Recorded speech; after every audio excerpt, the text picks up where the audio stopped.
So ayun, punta tayong Daang Kalikasan ngayon sa may mga taram. I-meet natin si Reed Motovlog ng Pampanga.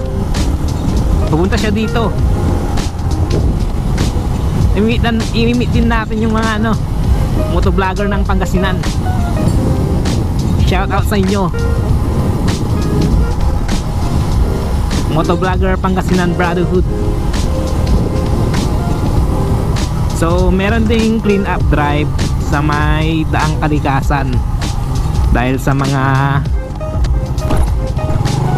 yung mga nagkakalat doon na pumupunta.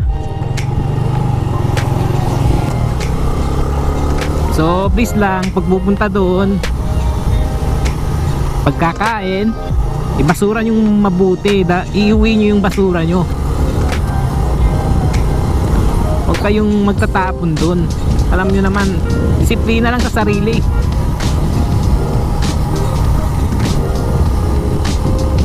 So ayun, bali 8 AM dapat nandun na tayo sa may Jollibee yung katarim. Doon kasi yung last na stopover ni Red Motovlog. Syempre mag-aalmusal pa tayo doon, hintayin natin siya. So nandito na tayo sa may Orbis Tondo. Pamangatarim na tayo. Tignan nyo naman yung ganda. Yun. Alright. Hintayin natin sila sa may mga kasama ata siyang mga Bigbikes. Akala ko versus 650 yung dala niya, pero yung dadali na daw Z1000. Yun yung gusto kong makita.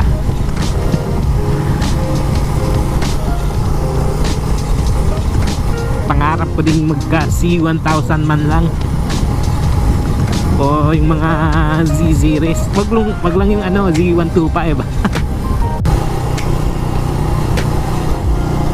So nandito na tayo sa may mga tarem.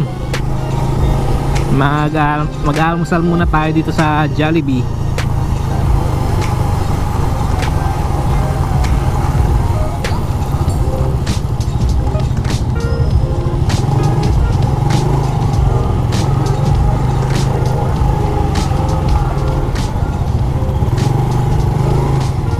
Kain muna tayo dito. Dito tayo ngayon.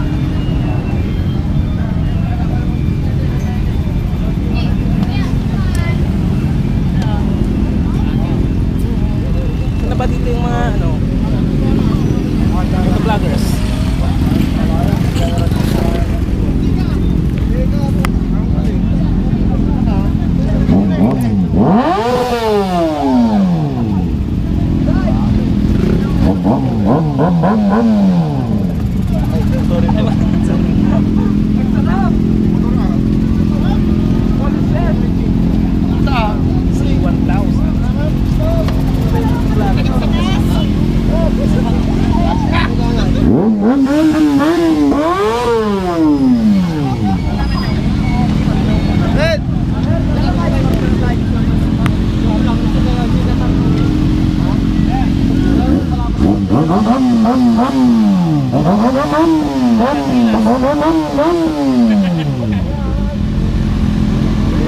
Sir, dito. Sarulog na ito tayo. Mayroon tayo na pagkili para sa kanya.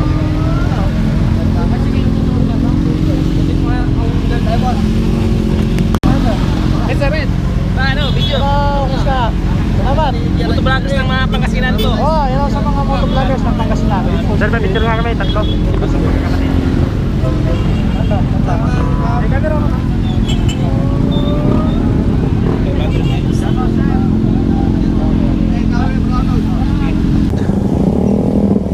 Abangan na lang namin si Sir Red sa may Daang Kalikasan dun sa papasok.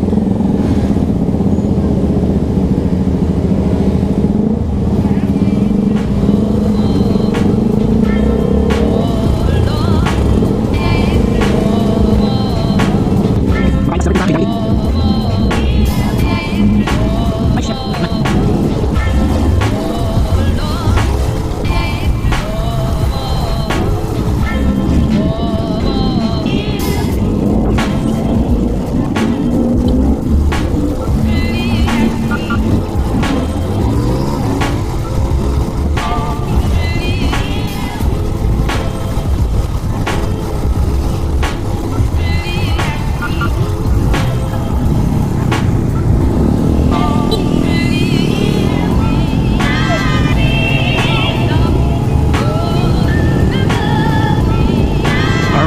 ito yung mga motovloggers ng Pangasinan.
KTM. So ngayon iniintay natin duman si Sir Red akyat dun sa Daang Kalikasan. Sasabayan natin siya. Nahiya ako sa mga motor ng mga to. Puro mga naka big bike. Sir Red.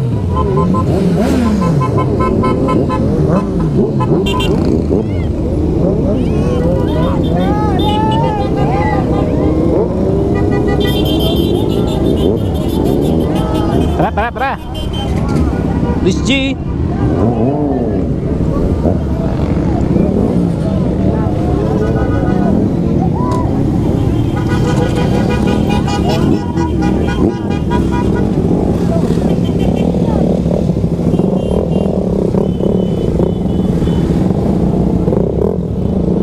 Saret.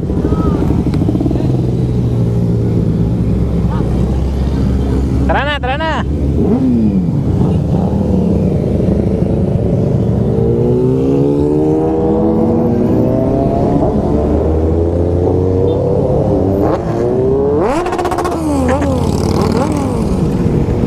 Halimaw na tunog. Alright.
Pakyat na tayo ng Daang Kalikasan.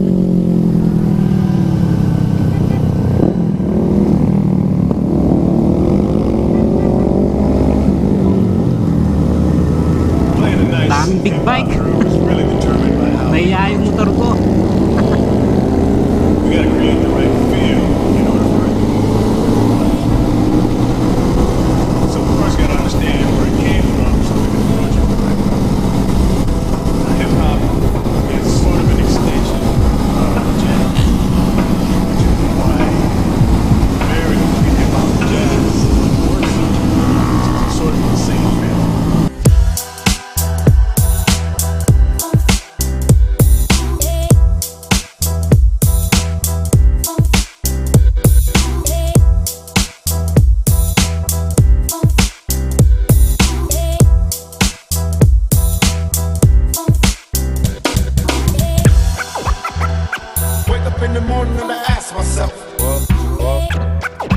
It's like worth living, should I blast myself? Oh man.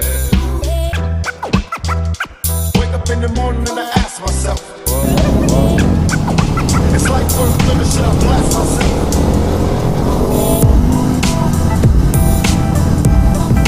Check your brakes.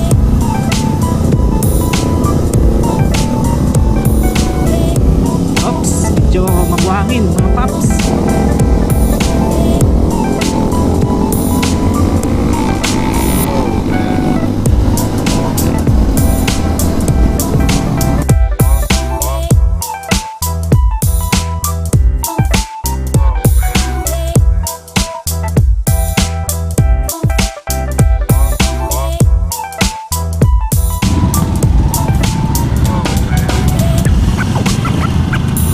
So, crowded nga dito sa may bandang taas. It's like worth living, should I blast Daming myself? riders. Wake up in the morning and I ask myself. It's like worth living, should I blast myself? So when we go to play a lot of these hip hop grooves for the drum kit, we can actually use the jazz swing as a foundation to create the right kind of feel.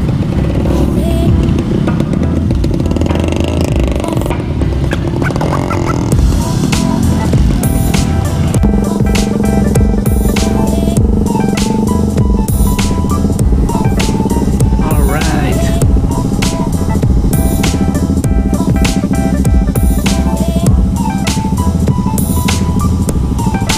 Jazz swing.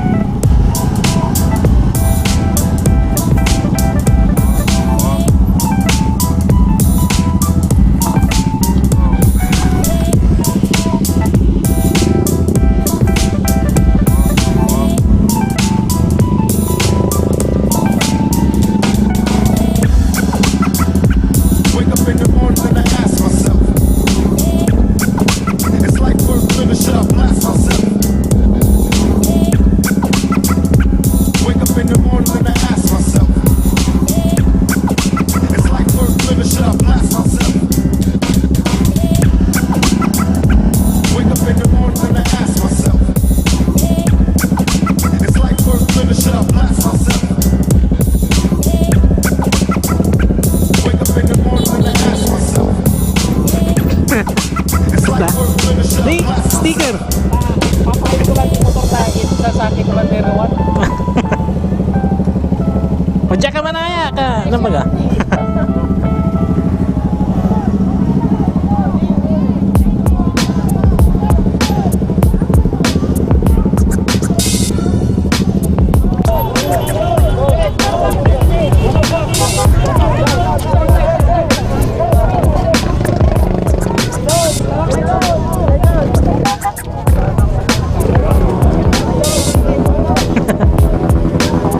Hingi tayo, hingi.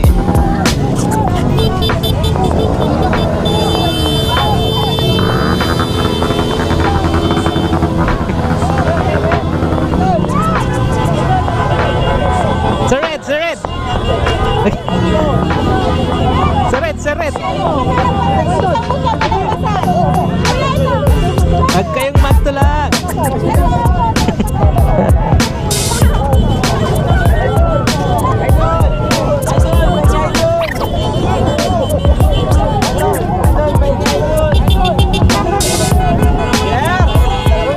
Hey, sir, sir.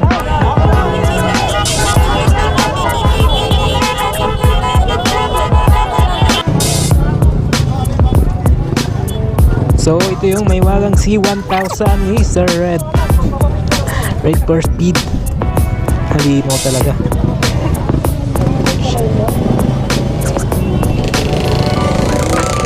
Dito lang yun sa Daang Kalikasan.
Ito yung mga motovloggers ng Pangasinan.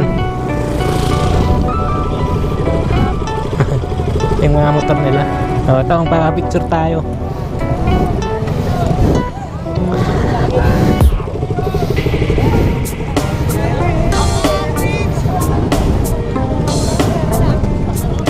Ang daming riders.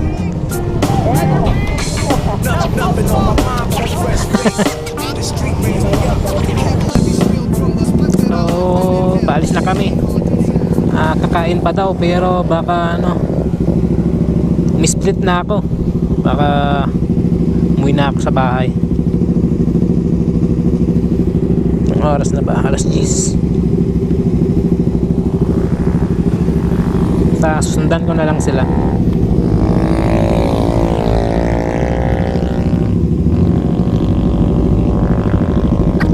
One shot, one shot, one shot.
So ayun, pauwi na ako. Nag-shortcut na ako pa Malasiki. Nadaanan natin yung mga bukid. So ayun, wala akong nakuhang sticker ni Sir Ed. Pero nakapagpa-picture naman ako sa kanya. So ayun, hanggang dito na lang yung motovlog natin. Yung vlog. Abangan nyo na lang ulit yung mga susunong vlog ko. Huwag nyo kalimutang i-like, subscribe mga tol, mga ka-ride life. Ride it's life.